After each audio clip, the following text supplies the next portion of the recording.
അസ്സലാമു അലൈക്കും വറഹ്മത്തുള്ളാഹി. പ്രിയപ്പെട്ടവരെ, ഈ വാർത്തയൊന്ന് നിങ്ങൾ കണ്ടിട്ടുണ്ടോയെന്നറിയില്ല. ഞാനൊന്ന് വായിക്കാം. ഒരു മനുഷ്യത്വമുള്ള ഒരു മനുഷ്യന് സഹിക്കാൻ പറ്റൂല ഈ വാർത്ത കേട്ട. പ്രിയപ്പെട്ടവരെ, ഞാൻ ആ വാർത്ത വായിക്കുകയാണ്. 2024 മെയ് 5 ഞായറാഴ്ച അഥവാ ഇന്നലെ വന്നിട്ടുള്ളൊരു വാർത്ത.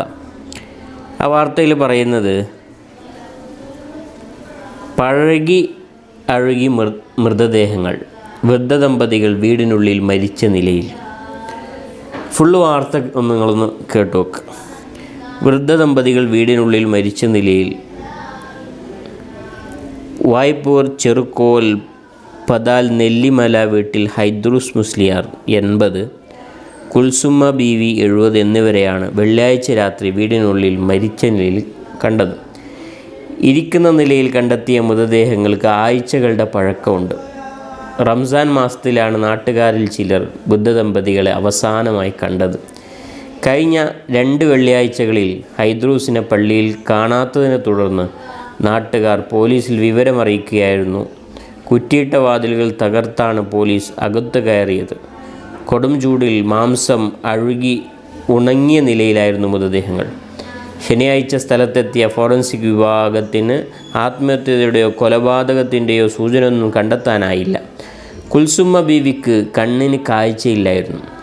വീട്ടിലെ എല്ലാ കാര്യങ്ങളും ചെയ്തിരുന്നത് ഹൈദ്രൂസ് ആയിരുന്നു. ഹൈദ്രൂസ് ആകാം ആദ്യം മരണപ്പെട്ടത്. പരസഹായമില്ലാതെ ഒന്നും ചെയ്യാനാവാത്ത കുൽസുമ്മ ബീവി ഭർത്താവിൻ്റെ മൃതദേഹത്തിന് സമീപം കുടിവെള്ളമോ ഭക്ഷണമോ ലഭിക്കാതെ പിന്നീട് മരണപ്പെട്ടതാകാം എന്നാണ് പോലീസ് സംശയിക്കുന്നത്. സുബ്ഹാനല്ലാഹ്. നിങ്ങളൊന്ന് ചിന്തിച്ചു നോക്കിയേ. ഈ കേരളത്തിൽ ഇങ്ങനൊരു വാർത്ത കേൾക്കേണ്ടി വന്ന ഹതഭാഗ്യരല്ലേ നാം. അള്ളാഹ് നമ്മയൊക്കെ എല്ലാ ആളുകളെയും നാഥനായ റബ്ബ് കാത്ത് സലാമത്തിലാക്കട്ടെ എന്ന് ദുആ ചെയ്യുകയാണ്.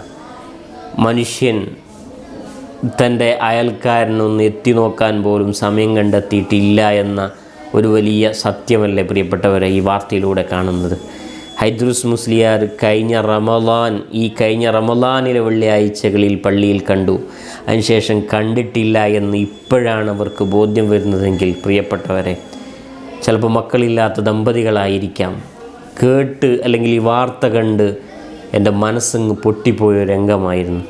കാരണം പഴകിയിട്ട് ആ മയ്യത്ത് അവസാനം ഈ ചൂടിൽ അവിടെ ഉണങ്ങിപ്പോയി എന്നാണ് വാർത്തയിൽ കാണുന്നത്. അതേസമയത്ത് കുൽസുമ്മ ബീവി എന്ന ഈ പ്രിയപ്പെട്ട ഇദ്ദേഹത്തിൻ്റെ ഭാര്യ കണ്ണ് കാണാറില്ലായിരുന്നു. ഈ ഹൈദ്രൂസ് മുസ്ലിയാരായിരുന്നു ഭക്ഷണം ഉണ്ടാക്കി കൊടുക്കുന്നത്, ആ വീട്ടിലെ കാര്യങ്ങളൊക്കെ നോക്കിയിരുന്നത്. അവസാന ഭാഗത്ത് പറയുന്നത് കണ്ടോ, ആദ്യം മരണപ്പെട്ടത് ഹൈദ്രൂസ് ആകാം. പരസഹായമില്ലാതെ ഒന്നും ചെയ്യാനാവാത്ത കുൽസുമ്മ ബീവി ഭർത്താവിൻ്റെ മൃതദേഹത്തിന് സമയം വെള്ളമോ ഭക്ഷണമോ ലഭിക്കാതെ പിന്നീട് മരണപ്പെട്ടതാകാം. അല്ലാഹ്, എന്ത് സഹോദരന്മാരെ നാം കേൾക്കുന്നത്. മനുഷ്യൻ മൊബൈലിലേക്കും ഇൻ്റർനെറ്റിലേക്കും ഒതുങ്ങി തൻ്റെ സഹോദരനെ അല്ലെങ്കിൽ തൻ്റെ അയൽക്കാരന് എന്ത് സംഭവിച്ചു എന്ന് ഒരു എത്തിനോട്ടം പോലും നോക്കാൻ പറ്റാത്ത സ്ഥിതിയിൽ ഒരു പരിതാപകരമായ ഒരവസ്ഥയിലേക്ക് മനുഷ്യൻ മാറിയെന്നതിന് ഏറ്റവും വലിയ തെളിവല്ലേ ഇത് പ്രിയപ്പെട്ടവരെ. തൻ്റെ അയൽക്കാരനായ മക്കളില്ലാത്തൊരു കുടുംബം ആ കുടുംബത്തിന് പുറത്ത് കാണാതിരിക്കുമ്പോൾ ഇത്രയും സമയമായിട്ട് ഏകദേശം 1 മാസമായിട്ടുണ്ടാകുമെന്നാണ് തോന്നുന്നത്. ഇത്രയും കാലയളവിൽ ആ കാണാതെ പോയ ദമ്പതിമാരെ പുറത്ത് കാണാത്തത് എന്തുകൊണ്ട് കണ്ടില്ല എന്ന് ചിന്തിക്കാൻ പോലും ഒരു അയൽക്കാരനില്ലാതെ പോയോ പ്രിയപ്പെട്ടവരെ? എന്താണ് ഇതിനൊക്കെ നാം ഉത്തരം പറയുക? ഒരു മനുഷ്യത്വം എന്നത് നമ്മുടെ മനസ്സിലുണ്ടെങ്കിൽ തൻ്റെ അയൽക്കാരൻ എന്തെങ്കിലും സംഭവിച്ചിട്ടുണ്ടോ അല്ലെങ്കിൽ എന്തുകൊണ്ട് അവരെ കണ്ടില്ല എന്നൊരു വിശേഷം അന്വേഷിക്കാൻ പോലും ഒരാളും ഇല്ലാതെയായിപ്പോയോ പ്രിയപ്പെട്ടവരെ? നമുക്കൊന്നും പറയാൻ പറ്റുന്നില്ല. എന്താണ് ഈ സംഭവിച്ചിരിക്കുന്നത്? കസേരയിലിരുന്ന് മരണപ്പെട്ട മയ്യത്താണ് കാണുന്നത്. അതും അഴകി ചൂടിൽ വെന്ത് നന്നായിട്ട് ഉണങ്ങിയ രീതിയിലായിരുന്നു എന്ന് വാർത്തകൾ പറയുന്നു. പ്രിയപ്പെട്ടവരെ, നമ്മൾ വലിയ വിദ്യാഭ്യാസമുള്ളവരാണ് അല്ലെങ്കിൽ സംസ്കാര സമ്പന്നരാണ്. കേരളം ബഹുസ്വരതയിലും കേരളം വിദ്യാഭ്യാസത്തിലും സംസ്കാരത്തിലും 1-ാം സ്ഥാനത്ത് നിൽക്കുന്നു എന്നൊക്കെ വീമ്പിളക്കുമ്പോഴും ഇത്തരം വാർത്തകൾ നമ്മെ എവിടെയാണ് കൊണ്ടുചെന്നെത്തിക്കുന്നത് എന്ന് നാം ചിന്തിക്കേണ്ടതില്ലേ പ്രിയപ്പെട്ടവരെ?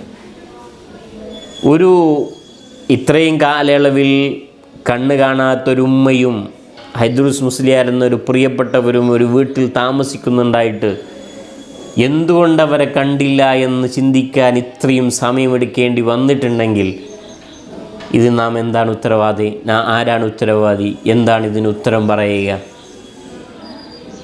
ഇനിയെങ്കിലും നമുക്ക് പ്രിയപ്പെട്ടവരെ, എൻ്റെ വോയിസ് കേൾക്കുന്ന, എൻ്റെ ശബ്ദം കേൾക്കുന്നവർ, എന്ത് ബന്ധങ്ങളില്ലാത്ത കുടുംബങ്ങളാണെങ്കിലും കുടുംബങ്ങളല്ലാത്തവരാണെങ്കിലും അയൽക്കാരനാണെങ്കിലും ഒരിത്തിരി പരിഗണന, അതിൽ മതം നോക്കാതെ, അതിൽ രാഷ്ട്രീയം നോക്കാതെ, അതിൽ മറ്റു വിഭാഗീയതകളൊന്നും നോക്കാതെ തൻ്റെ അയൽക്കാരനെ ബഹുമാനിക്കാനും അവനിക്കെന്തെങ്കിലും ആവശ്യമുണ്ടോ എന്ന് ചോദിക്കാനുമുള്ള ഒരു മനസ്സ് പ്രിയപ്പെട്ടവരെ ഒരു പുതുതലമുറക്ക് പഠിപ്പിച്ചു കൊടുക്കാനെങ്കിലും ഈ കാലത്ത് ജീവിക്കുന്നവർക്ക് സമയം വേണം.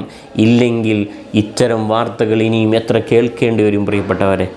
ആരുമില്ലാത്ത ആ രണ്ട് മനുഷ്യർ, നിങ്ങൾ ചിന്തിച്ചു നോക്കുക. ആ വാർത്തയിൽ അവസാനം പറഞ്ഞത്, ഈ ഭാര്യയ്ക്കെല്ലാം ചെയ്തു കൊടുക്കുന്ന ഹൈദ്രൂസ് മുസ്ലിയാർ മരണപ്പെട്ട് പിന്നെ ഈ ഉമ്മക്ക് എന്ത് ചെയ്യണമെന്നറിയാതെ ആ കസേരയിലിരുന്ന് മരണപ്പെട്ടതാകാമെന്ന് പോലീസ് നിഗമനമാണ് പറയുന്നത്. അപ്പോൾ അവരനുഭവിച്ച ആ മാനസികമായ പീഡനങ്ങൾ, ആ മാനസികമായ വിഷമങ്ങൾ ആരായിരിക്കും റബ്ബിന് മുമ്പിൽ എന്ന് ഉത്തരം പറയുക?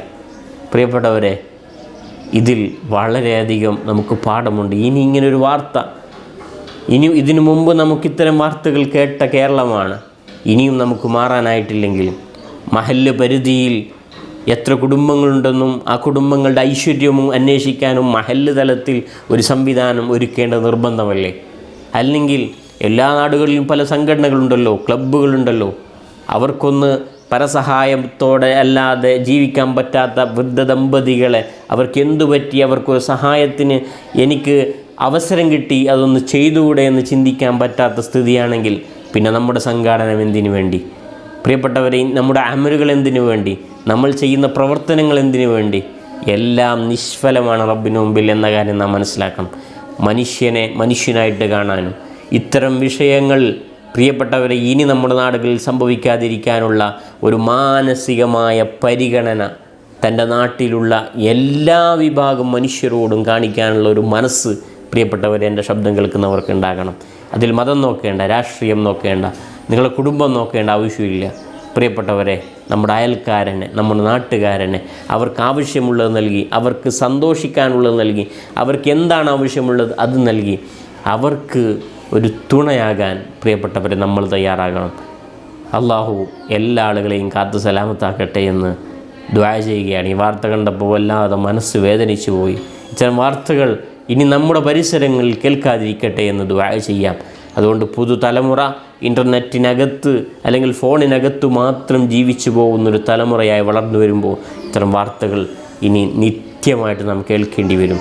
അതുകൊണ്ട് അത്തരം വികാസങ്ങൾ നമ്മുടെ കുടുംബത്തിലോ നാടുകളിലോ ഇല്ലാതിരിക്കാൻ വേണ്ടി പ്രവർത്തിക്കുന്നവരായി മാറാൻ നമുക്ക് കഴിയണം എന്ന് മാത്രം ഈ അവസരത്തിൽ ഓർമ്മപ്പെടുത്തുകയാണ്.